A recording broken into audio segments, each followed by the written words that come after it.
Hello friends, today we are going to discuss one of the basic and non-important topic. आ रहा समझ में?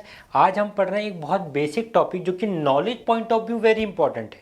आ रहा समझ में? बट एग्जाम में सच नहीं आता है. ओके, बट यस ये बेसिक आगे आपको डेफिनेटली काम आएगा. आ रहा समझ में? तो क्या पढ़ रहे हैं? Blood clot. क्या है ब्लड क्लॉट? यस, आप बोलोगे सर क्लॉटिंग. यस, क्लॉटिंग है कोगुलेशन ऑफ ब्लड. यस, उसी का एक फर्दर थोड़ा सा डिफरेंस है जिसको हम ब्लड क्लॉट को एक डिफरेंट टॉपिक के रूप में डिस्कस करेंगे कि सर ये ब्लड क्लॉट है क्या. यस, तो ब्लड क्लॉट रक्त का थक्का किस किस से मिलके बना हुआ होता है. आ रहा समझ में? तो ब्लड क्लॉटिंग में आरबीसी और डब्ल्यूबीसी का कोई रोल नहीं है, फिर भी ये ब्लड क्लॉट में होते हैं. क्यों होते हैं? क्योंकि जो ब्लड क्लॉटिंग फैक्टर है, ब्लड क्लॉटिंग फैक्टर है 13 ब्लड क्लॉटिंग फैक्टर है. इसमें कहीं आरबीसी का नाम है नहीं, डब्ल्यूबीसी का है नहीं, प्लेटलेट का है. बट प्लेटलेट के साथ यस आरबीसी डब्ल्यूबीसी इंट्रैप हो जाते हैं. Blood clot contains RBC WBC and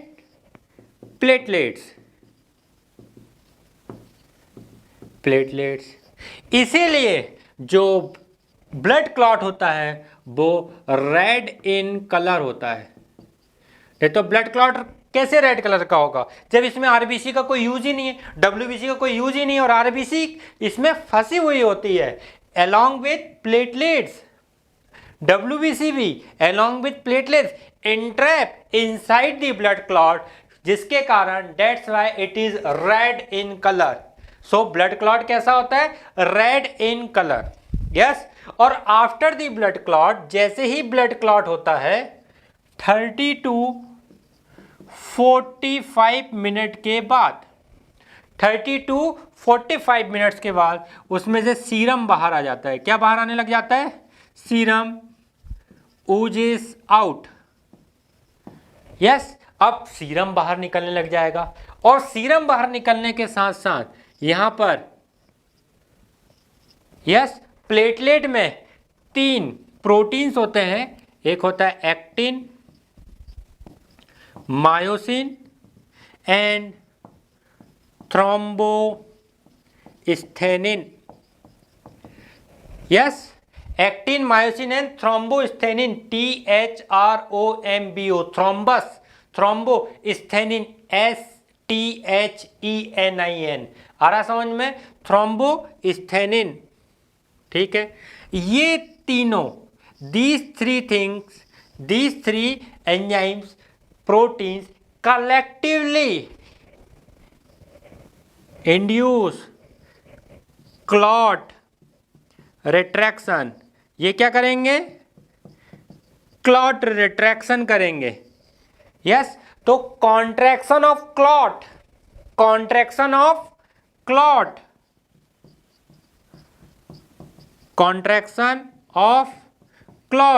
known as clot retraction. हमने क्या पढ़ा? ब्लड क्लॉट क्या होता है, फिर उसका क्लॉट रिट्रैक्शन होता है. इसके बाद फिब्रिनोलाइसिस पढ़ रहे हैं. आप क्या पढ़ रहे हैं? ये बहुत छोटे छोटे से टर्म्स हैं और मैकेनिज्म है जो आपको पता होना चाहिए. What is फिब्रिनोलाइसिस? Breakdown of blood clot. फिब्रिनोलाइसिस, it is a process in which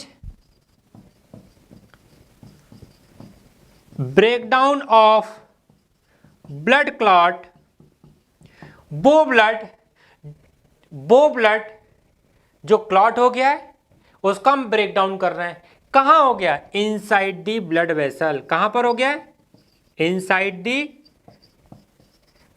blood vessels. Sir blood vessel के अंदर, इनसाइड द ब्लड वेसल, जो ब्लड क्लॉट हुआ है उसका ब्रेकडाउन करना नोन एज फिब्रिनोलाइसिस. सो फिब्रिनोलाइसिस नाम से समझ में आ रहा है, फिब्रिन क्लॉट को तोड़ना. Lysis means breakdown. Yes, so it is a process in which breakdown of blood clot inside the blood vessels. आ रहा समझ में? Known as fibrinolysis. Yes, known as fibrinolysis, and the enzymes required for fibrinolysis known as, इसमें एक enzyme लगता है जिसको बोलेंगे फिब्रिनोलाइसिन। क्या लगेगा? फिब्रिनोलाइसिन। और इस फिब्रिनोलाइसिन का दूसरा नाम है प्लाज्मिन। क्या लगेगा? प्लाज्मिन। मतलब प्लाज्मिन और fibrinolysin is required for the breakdown of blood clot inside the blood vessels known as fibrinolysis. Yes और नॉट? तो इसमें एक एंजाइम हमको लग रहा है जिसको फिब्रिनोलाइसिन बोलते हैं या प्लाज्मिन बोलते हैं। आ रहा समझ में? और ये प्लाज्मिन बनता कहां से? ये प्लाज्मिन बनता है प्लाज्मिनोजन से। प्लाज्मिनोजन, जहां भी जन आएगा जिस एंजाइम के लास्ट में, वो इनएक्टिव है। जब ये प्लाज्मिनोजन एक्टिव हो जाएगा तो बन जाएगा प्लाज्मिन और फिब्रिनोलाइसिन। आ रहा समझ में? जो कि फाइब्रिन क्लॉट को तोड़ेगा। तो अब हम देख लेते हैं मैकेनिज्म। क्या पढ़ रहे हैं हम? Mechanism of formation of fibrinolysin. वो मैकेनिज्म जिसमें फिब्रिनोलाइसिन बन रहा है और प्लाज्मिन बन रहा है। यस। कैसे सीक्वेंशियल इवेंट होते हैं? यस। सो ये जो फिब्रिनोलाइसिन है, प्लाज्मिन है, कैसे बनेगा? मान लो कहीं सेल इंजरी हो गई। क्या हो गई? टिश्यू ट्रॉमा हो गया, सेल इंजरी हो गई। तो जब सेल टूटेंगी तो सेल मेम्ब्रेन से निकलेगा थ्रोम्बोमोड्यूलिन। क्या निकलेगा? थ्रोम्बोमोड्यूलिन एंड थ्रोम्बिन। सर ये क्यों निकलेगा? ध्यान से सुनो, ध्यान से सुनो। मान के चलो सेल इंजरी हो गई, मतलब कहीं ट्रॉमा हो गया, तो वहाँ पे क्या होगा? ब्लड क्लॉटिंग होगी। क्या होगी? ब्लड क्लॉटिंग, क्योंकि ब्लीडिंग होगी। तो ब्लीडिंग होगी मतलब, और उसको रोकने के लिए ब्लड क्लॉटिंग होगी। ब्लड क्लॉटिंग को रोकने के लिए ब्लड क्लॉटिंग फैक्टर एक्टिवेट होंगे, लाइक फैक्टर 5, फैक्टर 8, ये सब एक्टिवेट होंगे। आ रहा समझ में? यस। और टिश्यू प्लाज्मिनोजन एक्टिवेटर, यस, ये इनिबिट रहेगा, ये एक्टिवेट रहेंगे, ये एक्टिवेट रहेंगे। क्यों? क्योंकि कहीं भी यदि ब्लीडिंग हो रही तो इनको एक्टिवेट करेंगे तब ब्लड क्लॉट होगा। यस। और टिश्यू प्लाज्मिनोजन एक्टिवेटर। आ रहा समझ में? टिश्यू प्लाज्मिनोजन एक्टिवेटर ये इनिबिट रहेगा, क्योंकि जब तक ये इनिबिट रहेगा तभी ब्लड क्लॉट होगा। आ रहा समझ में? नहीं तो ये प्लाज्मिनोजन से प्लाज्मिन बना देगा, प्लाज्मिनोजन से प्लाज्मिन, ब्लड क्लॉट टूट जाएगा। तो हमारी बॉडी में जब भी ब्लीडिंग होती है तो ब्लड क्लॉटिंग फैक्टर एक्टिवेट होते हैं, और ये जो फैक्टर है टिश्यू प्लाज्मिनोजन एक्टिवेटर, ये इनिबिट रहता है, या जिससे ब्लड क्लॉट हो जाता है। कम टू द पॉइंट, हम क्या पढ़ रहे हैं? हमको ब्लड क्लॉट जो हुआ है अब उसको तोड़ना है। तो सेल इंजरी हुई, सेल इंजरी के कारण थ्रोम्बोमोड्यूलिन और थ्रोम्बिन निकले।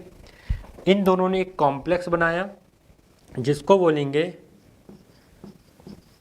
थ्रोम्बोमोड्यूलिन thrombin complex. Thrombomodulin thrombin complex. Yes. ये थ्रोम्बोमोड्यूलिन और थ्रोम्बिन के साथ साथ सेल इंजरी के कारण लाइसोजाइम भी निकल जाएगा। क्या निकलेगा? लाइसोजाइम। ठीक। ये थ्रोम्बोमोड्यूलिन थ्रोम्बिन कॉम्प्लेक्स जो है ये प्रोटीन सी को, एक सी प्रोटीन होता है, आ रहा समझ में, उसको एक्टिवेट करेगा। तो ये जो सी प्रोटीन है, सी प्रोटीन एक्टिवेट हो जाएगा। क्या हो जाएगा? सी प्रोटीन एक्टिवेटेड। अब ये जो सी प्रोटीन एक्टिवेट हुआ, इसकी क्या करेगा? ये इनएक्टिव करेगा, क्या करेगा, इनएक्टिव करेगा फैक्टर 5 को और फैक्टर 8 को। क्या करेगा, इनएक्टिव करा फैक्टर 5 फैक्टर 8, साथ में ये जो इनिबिट था इसको एक्टिवेट कर देगा। इसको इनएक्टिव करा और इसको एक्टिव करा, एक्टिवेट कर दिया। तो जैसे इसको एक्टिवेट करा तो यहाँ पे क्या बनेगा, tissue plasminogen, tissue plasminogen activator बन गया। टिश्यू प्लाज्मिनोजन एक्टिवेटर, ये टिश्यू प्लाज्मिनोजन एक्टिवेटर पहले इनहिबिट था, अब क्या हो गया, एक्टिवेट। यस, ये tissue plasminogen activator plasminogen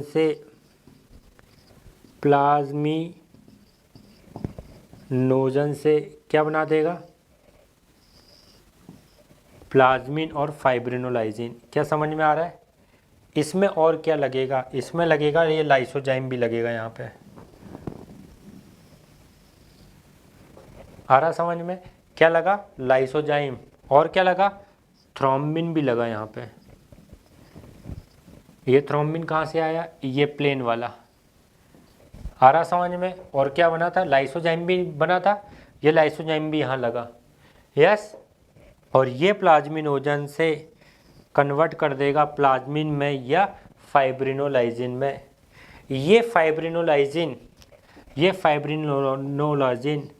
fibrin clot को फिब्रिनोलाइसिस करवा देगा। क्या करवा देगा, फिब्रिनोलाइसिस करवा देगा, फाइबर को तोड़ देगा। आ रहा समझ में? हो गया ना फिब्रिनोलाइसिस, यही तो हम कर रहे थे। जो ब्लड क्लॉट हुआ इनसाइड द ब्लड वेसल, उसको कैसे तोड़ती है, ये पूरी मैकेनिज्म है। आ रहा समझ में? कुछ पूछना चाहते हैं? यस। अच्छा, एक और बात सुनो, ये जो टिश्यू प्लाज्मिनोजन एक्टिवेटर है, टी फॉर टिश्यू, आ रहा समझ में? यहाँ पर एक और है, urokinase plasminogen activator, UPA. Yes, UPA, urokinase plasminogen activator. यदि टिश्यू प्लाज्मिनोजन एक्टिवेटर की जगह यदि यूरोकाइनेज प्लाज्मिनोजन एक्टिवेटर भी आया तो भी ये प्लाज्मिनोजन को प्लाज्मिन में कन्वर्ट कर देगा। ये आ रहा समझ में? ऐसे ब्लड क्लॉट जो होता है वो घुलता है, टूटता है, नोन एज फिब्रिनोलाइसिस। आ रहा समझ में? Hence completed here very basic one, very small topic, that is the blood clot retraction and fibrinolysis. Thank you.